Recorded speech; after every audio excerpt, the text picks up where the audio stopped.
ازيكم يا حبايبي، عاملين ايه؟ وحشتوني جدا جدا. والنهارده هنلخص مع بعض احداث الحلقه الثالثه من مسلسل سوا سوا.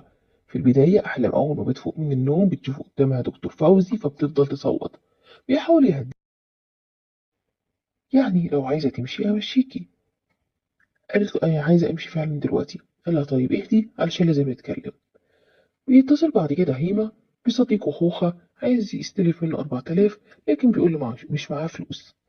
هيما كان موجود وبيلعب كورة كالعادة، وبعد كده بيطلبوه على طول في اسم الشرطة، فبيروح وبيكون مستغرب.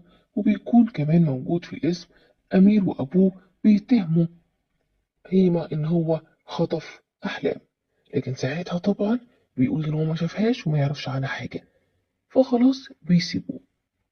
بينما بعد كده هيما قرر إن هو ياخد